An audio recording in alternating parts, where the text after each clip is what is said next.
Hey everyone, welcome to today's video. We're gonna look at the unboxing of the Oppo Watch 3 Pro, and as you can see, this is the third version of their watch. First two version came by and did not make a big dent in the market, at least outside of the Chinese market. And even this one, I'm not sure they're gonna release it to the wider market outside of China. So as you can see, this is the black version, and Oppo this time released at two versions, one Pro and the non-Pro.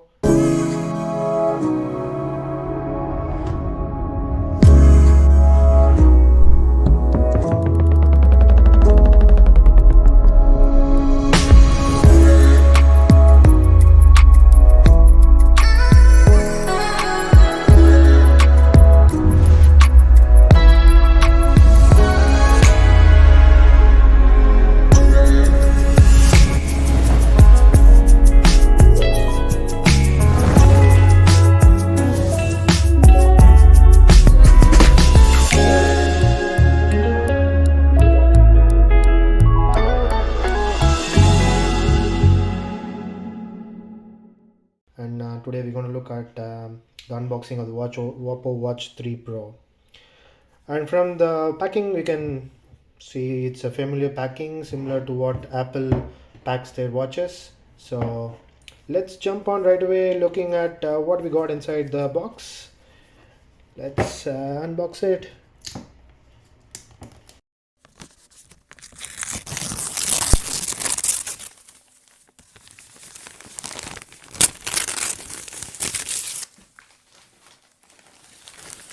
From what you can see, this is the main watch here, the case itself. So let's put it aside for a minute here. And apart from that, what we have here is let's see what we got here. And this is an strap, and looks like this is a rubber strap, but the quality itself is really good. Apart from this, what else we have here? Bunch of paperworks, and surprise, no Apple stickers. What else we got here? So it looks like a plain set of cables, USB-C to USB-A, and the charging case itself. Why do they make it so difficult to get it out? So that's all we got in the box. So we got a cable, a charging case, the watch itself, a strap, a bunch of documents written in Chinese obviously. So I'm gonna skip this. Not sure what the sticker is. I guess this is the warranty sticker, right? Bunch of instructions here, and talks about sensor, what we got here, and the left button, right button, few other things. Maybe I'll try to translate with the Google translator, but as of now I'm just going to put that aside. Nothing else here. And the case itself which came out, so it's putting aside. And we got this charging case.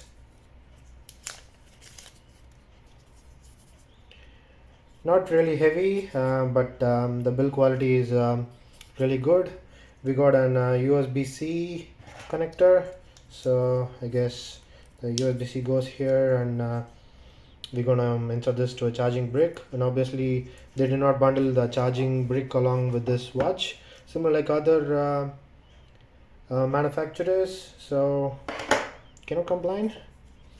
And just unwrapping the watch itself, this is a bit heavy, and as you can see this is bit curved, the center, and bit thick as well when compared to the Apple Watch.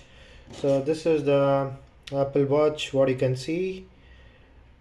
So the thickness is really big here for the Oppo Watch, but I guess that's due to the battery and a few other sensors they managed to squeeze inside, I guess. Bunch of sensors here, and the charging pins. So just gonna place it like this, and it's a magnetic connector, so it latches onto this one. Apart from that, we got a step connector here, and this one, an ejector tools. On this side, we have an I'm not sure what exactly, but doesn't look like a button for me. Maybe it's an touch sensitive buttons, and this looks like an speaker on the left side, and the digital crown on the right side. And I believe this is a microphone slot. So yeah, that's all. So let's power this baby and see what surprises we have inside the watch. Alright, just started the charging for this watch, and we could see the Oppo logo coming up. And the color OS is loading, and hopefully Oppo will load the Android Wear OS when they sell the watch out of China. Just wait for the watch to boot up, and we can see a few Chinese characters and 63% charge Vivo. See, this is the Vivo's proprietary fast charge. I think the flash charge, and let's see what are the settings options we are given with. Let's change the language to English first, and hopefully the first option is the yes. Yeah. And next option is device connect. Not sure what exactly the details are mentioned. We'll just go ahead and click on agree. And next is a permission request. Scrolling down, let's agree to that as well. Enhancement services, yes. I'll opt into that. And we are given here the screen to scan to download the HeyTap app. So we'll just come back in a minute after setting up the watch. All right, let's quickly look at the app. HeyTap app, as you can see, gives us basic health options, heart rate, running steps, and few things. Look at the fitness. Moving on, we got a few options like running, walking, workout, what what you see in Apple Watch, even the medals. So moving on, the Apple Watch faces, or sorry, the Oppo Watch faces quite a few options to choose from, as well as you can download a few things from gallery. In fact, a lot of watch faces from the gallery you can download, and from what I can see, there are a lot of free options that you can download. So that's a good thing. You can load up a few watch faces. And as well in app market, you can download a few apps from the app market, but mostly it's the Chinese apps, given Google is not available in the Chinese market. So hopefully we'll be able to change the OS to Android Wear OS and download from the Play Store. But as of now, we'll have to stick with these apps and wallet as well. We need to turn on the NFC for that, and even after turning it on, I don't think we'll be able to load the cards. And eSIM supports only the Chinese mobile phones, so couldn't do much on there as well. All right, back after setting up the watch, found it really difficult setting up an iPhone, given the HeyTap app is available only in the Chinese App Store, and ended up setting up on Android. It was pretty easy and straightforward. I could just download the APK and set it up. And with the tap on, you can see it makes it even more bulkier. But when you put it on the wrist, it doesn't look real bulky, and it's not really heavy as well. So going on, this is the watch face I have set in, and swiping to the left, it brings up the virtual assistant and few other options, the phone, battery, weather, which you can edit, whatever things you want to see. And then when you swipe from the top, you get the settings option, similar like what you see in the phone, basic set of things, brightness and all those things. And swiping to the right brings up the activity, steps, and few other health related things. And from bottom, it gives the notification.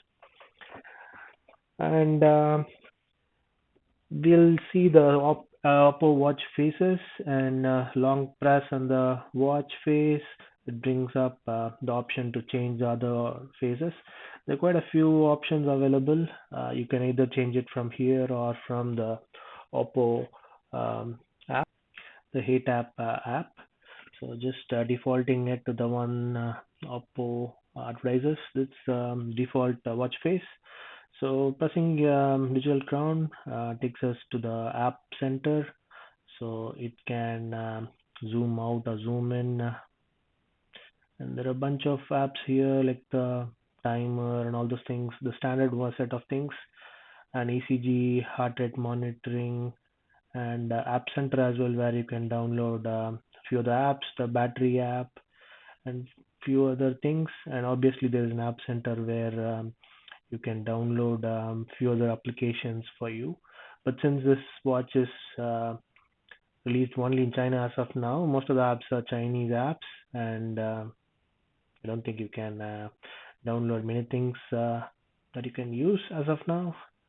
And just looking at and comparing the Apple Watch, as you can see, the similarities sort of similar, but the resolution on the Apple Watch is quite high, is what I can see from the look of it.